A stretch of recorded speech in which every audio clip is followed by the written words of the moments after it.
بالله من الشيطان الرجيم. بسم الله الرحمن الرحيم.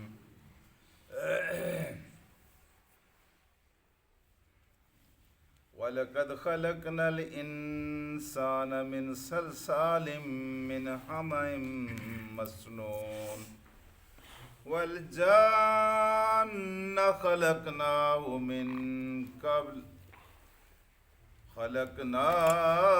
مِن قَبْلُ مِن نَّارِ السَّمُومِ.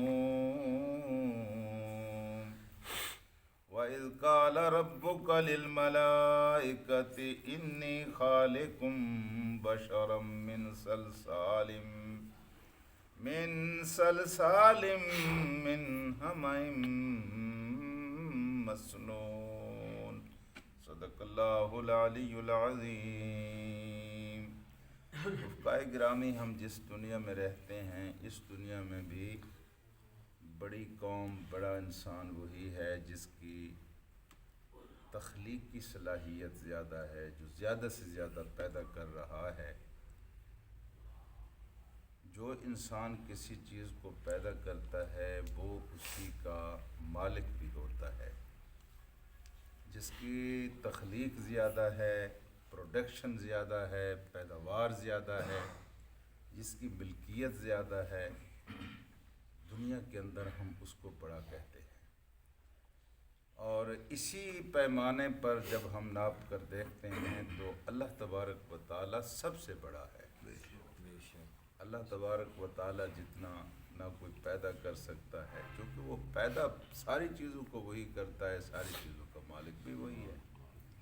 ایک تحریر میں نے لکھی ہے، اس کا مالک میں ہوں. ایک کھلونا میں نے بنایا ہے، اس کا مالک میں ہوں، کوئی دوسرا تو نہیں ہے. تو اللہ پاک نے چونکہ ساری کائنات کو پیدا کیا ہے، اس لیے ہم کہتے ہیں کہ اللہ اکبر، اللہ سب سے بڑا ہے، اللہ سب سے زیادہ طاقتور ہے، اللہ سب سے زیادہ عظیم. اللہ کی مخلوقات کو کوئی شمار کرنا چاہے تو اللہ کی مخلوقات کو کوئی شمار نہیں کر سکتا. اللہ تعالیٰ کی بے شمار مخلوق ہے.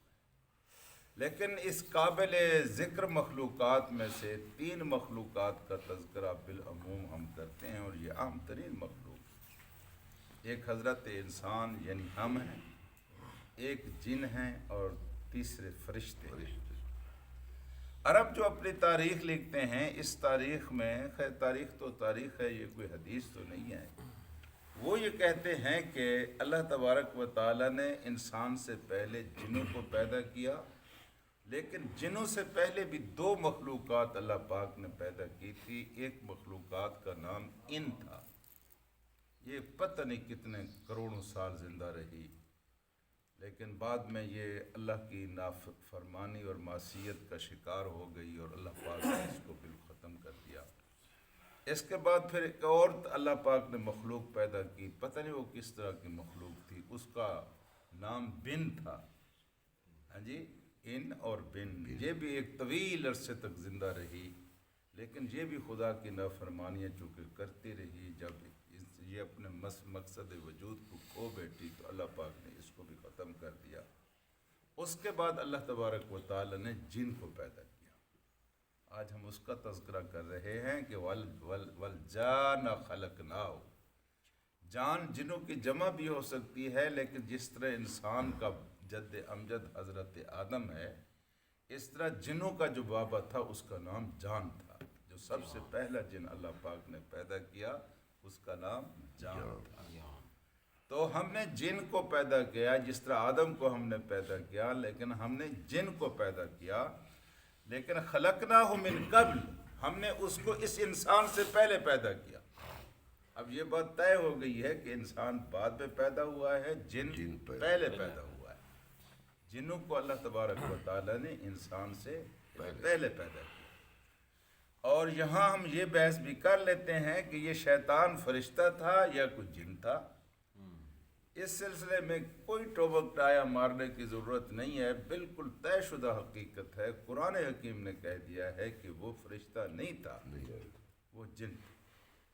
جی، وہ جن تھا. اور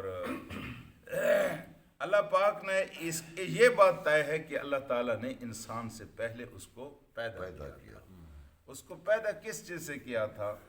من نار سموم. من معنی سے نار کہتے ہیں آگ کو، سموم کہتے ہیں انتہائی سخت آگ. ایک کچی آگ ہوتی ہے جس میں دھواں ملا ہوا ہوتا ہے، یہ نسبتاً کم گرم ہوتی ہے، نسبتاً کم تپش والی ہوتی ہے. دھوئیں کے بعد ایک خالص آگ نیلے اور سرخ شعلے والی جو پیدا ہوتی ہے وہ انتہائی تیز آگ ہوتی ہے. سموم کا مطلب بالکل یہی ہے. ہاں جی، ہم نے اس کو اس سے پیدا کیا ہے. ہم نے اس کو اس سے پیدا کیا. انسان، اب دیکھیے کل جمعے کا موضوع بھی ہمارا یہی تھا کہ انسان جو ہے یہ خاکی الاصل ہے. اس کی اصل جو ہے وہ مٹی ہے. اس کی اصل مٹی ہے. مٹی کے اندر بردباری پائی جاتی ہے، مٹی کے اندر ٹھنڈا پن پایا جاتا ہے، مٹی کے اندر عاجزی پائی جاتی ہے، اور یہ پاؤں کے نیچے رہے تو اچھی لگتی ہے. یہ پاؤں سے تھوڑا سا اوپر اٹھے تو یہ کسی کو بھی اچھی نہیں لگتی. اس انسان تو بالکل اس کو برداشت، خود انسان بھی برداشت نہیں کرتا.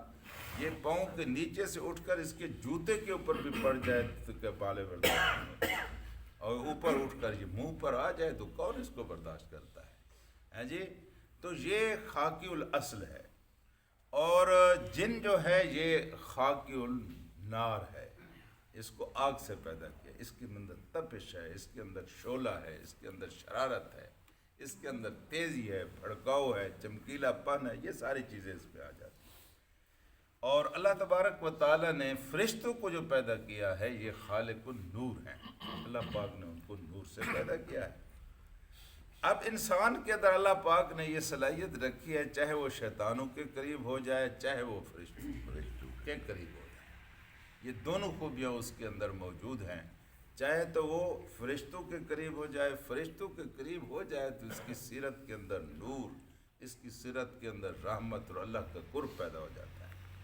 اگر یہ جنوں کے قریب ہو جائے، شیطانوں کے قریب ہو جائے تو اس کی آدمیت جو ہے نا وہ دھندلاتی چلی جاتی ہے.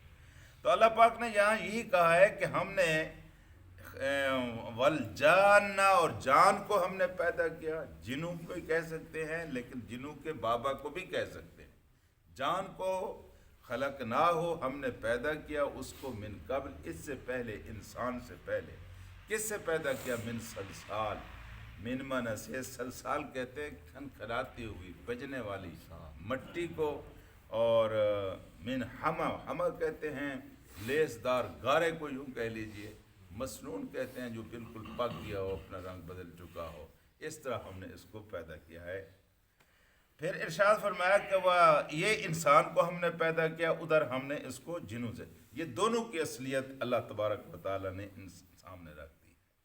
اب حضرت انسان کو جب پیدا کیا گیا اور پھر کس طرح اس کو پیدا کیا گیا، پھر کس طرح اس کے اندر روح پھونکی گئی، اور پھر کس طرح اس کے اوپر شیطان نے اعتراض کیا، اور پھر انسان نے کس طرح ان اعتراضات کے جواب میں اپنی سیرت جو کردار پیش کی وہ کس طرح کی تھی، اس کا انشاءاللہ کل تذکرہ کریں گے.